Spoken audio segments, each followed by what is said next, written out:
There's a person you can picture right now. Maybe you just thought of their name. The moment they enter a room, something in you tightens, your shoulders climb, your mood drops, and all of it happens before you've said a single word. You call them toxic. But the real answer is far stranger. Because most of what drains you isn't arriving from them. It's being generated inside your own body by systems you never chose to switch on, moving faster than any thought you could have about it. And once you understand how those systems actually work, the smartest way to handle a difficult person stops looking like anything you were taught. It doesn't look like winning. It doesn't look like the perfect comeback. It looks strangely almost like doing nothing at all. So what is really happening in the seconds when someone begins to get under your skin? Start with your face. You never decide to do it, but the instant you look at another person, your own facial muscles quietly begin to copy theirs. A flicker of tension, a tightened jaw, the smallest downward pull at the corner of the mouth. The psychologist Elaine Hatfield, working alongside John Cacioppo and Richard Rapson, studied this for years and gave it a name: emotional contagion. Their work showed that people automatically imitate the expressions, postures, and tones of those around them, and that this quiet imitation feeds back into what they feel. You copy the face, and the feeling follows the face inside. So the irritation in front of you becomes a low hum of irritation in you. The anxiety in their voice becomes a tightness in your own chest. You didn't catch that mood by choosing to. You caught it the way you catch a yawn across a room through a channel that runs beneath your awareness and almost never asks your permission. That's the first thing worth knowing. A draining person doesn't simply tell you about their storm. Through your own mirroring, they hand a piece of it to you to carry. Now drop one layer deeper, past the face, into the oldest part of the brain. Deep inside each hemisphere sits a small almond-shaped structure called the amygdala. The neuroscientist Joseph Ledoux spent decades mapping what it does, and he found that it works like a threat detector that fires long before your conscious mind arrives. It takes a fast, rough shortcut through the brain. It reacts to a sharp tone, a certain look, a familiar name, and it trips an alarm in a fraction of a second, treating a hostile person the way an ancient brain treated a predator moving in the grass. And that alarm is not gentle. It opens a valve of stress hormones. Your heart accelerates. Your vision narrows. Your whole body braces for something physical, even when the only thing approaching is a sentence. Here's the part that makes it worse over time. Ledoux also showed that this system learns. The amygdala doesn't only detect danger, it memorizes the cues that came before it, so that eventually the cue alone is enough. That's why, after enough encounters, you no longer wait for the person to do anything. The name on your screen is enough. The sound of their footsteps is enough. Your body starts bracing for a fight that hasn't begun, because your brain has quietly learned to predict them. The biologist Robert Sapolsky spent his career on this exact machinery, and he pointed to something strange about being human. A zebra escapes a lion, the danger passes, and its stress response shuts off within minutes. But you can sit in a chair completely safe and ignite that same ancient alarm just by replaying a conversation in your head. Your body often can't tell the difference between a real predator and a difficult relative. It simply runs the program it was built to run. Do you see the trap taking shape? The person hasn't laid a hand on you. They may not even be in the building.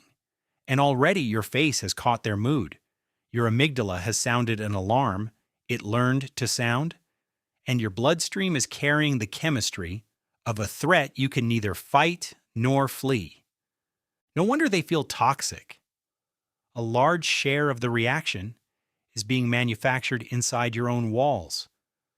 But this is exactly where it turns. Because none of it means you are powerless. It means The real levers are hidden somewhere you never thought to reach for them. The first lever is meaning. More than half a century ago, the psychologist Richard Lazarus demonstrated that stress doesn't come directly from an event. It comes from your appraisal of it, the instant, silent story you tell about what the event means for you. In his experiments, people watched the same unsettling film, but when they were guided to interpret it in different ways, their bodies reacted in different ways too. Same images, different physiology. The meaning sat in the gap between the world and the alarm, quietly deciding how loudly the alarm would ring. Now bring that back to the person you pictured. When someone snaps at you, and the story running underneath is that there must be something wrong with you, the threat system roars to life. But when the story becomes that this is a pattern the person carries, that it is about their state and not your worth, the very same words land on a very different nervous system. You haven't excused their behavior. You've simply stopped handing them a key to a room inside you they were never meant to enter. That sounds like a small adjustment. Inside the body, it is enormous. The second lever is stranger, and it comes from the way any behavior is fed. Think for a moment about why a certain person keeps doing the exact thing that gets to you. The guilt trip, the heavy theatrical sigh, the insult wrapped carefully inside a joke. In behavioral science, there's a plain principle, worn smooth by a century of study. Behavior that is rewarded tends to repeat, and behavior that stops being rewarded tends to fade away. That fading even has a name. It's called extinction. So ask a quieter, sharper question. What reward is that behavior actually collecting from you? Very often, the reward is you. Your flushed face, your rushed, defensive explanation, the visible, satisfying proof that they reached the controls and moved something real inside you. Your reaction is the payout. And every single time you deliver it fast and full and obvious, you teach the behavior that it works beautifully. This is why the smartest response so often looks like less rather than more. Not coldness, not a slammed door or a dramatic speech, just a calm, flat, unrewarding steadiness that gives the behavior almost nothing to live on. The storm rolls in expecting to be met by another storm, and instead meets still water. One honest warning lives inside this. When a behavior stops being rewarded, it usually gets louder before it goes quiet. Behavioral scientists call that an extinction burst, the last desperate push to make the old lever work again. If you understand that the spike is a sign the behavior is starving, not a sign that you failed, you can hold steady through it instead of caving at the exact moment it was about to fade. But there is one final piece, and it may matter most of all, because it decides how much of any of this you will ever have to do. For a long time, people assumed each brain manages its stress alone, one person braced against the world. Then the neuroscientist James Cone ran an experiment that quietly rewrote that idea. He placed people inside a brain scanner and warned them they might receive a small electric shock, watching the threat regions of the brain flare in response. Then he let them hold the hand of another person. And the threat response in the brain went down. Simply holding a supportive hand turned the volume of the alarm lower. Now read that finding in reverse, and it becomes a warning. If the right person can calm your nervous system just by being close, then the wrong person can keep it inflamed in exactly the same way. Your brain is not a sealed fortress standing on its own. It is constantly borrowing regulation from the people nearest to it, quietly tuning itself to the emotional weather in the room. The researchers Nicholas Christakis and James Fowler traced this across entire social networks and found that states like happiness and stress refuse to stay in one person. They ripple outward from one person to the next, like something contagious spreading through a crowd. You are always doing both at once, catching the states around you and passing your own along to everyone else, which quietly reframes the whole question of what dealing with a toxic person even means. It was never really about the comeback. It was never about exposing them or repairing them or finally forcing them to understand. Those are all battles fought on their territory, and they keep you standing close to the very source that throws your system off balance. The smartest move works only on the system you can actually reach, which is the one behind your own eyes. You notice the contagion instead of quietly drowning in it. You rename the threat, and the alarm loses its volume. You stop feeding the behavior the reaction it came hunting for. And you guard your proximity because putting distance between yourself and a draining person isn't weakness or avoidance. It's you deciding whose emotional weather is allowed to tune your brain. And notice how many rooms this quietly changes. The coworker who turns every small win of yours into a reason to complain.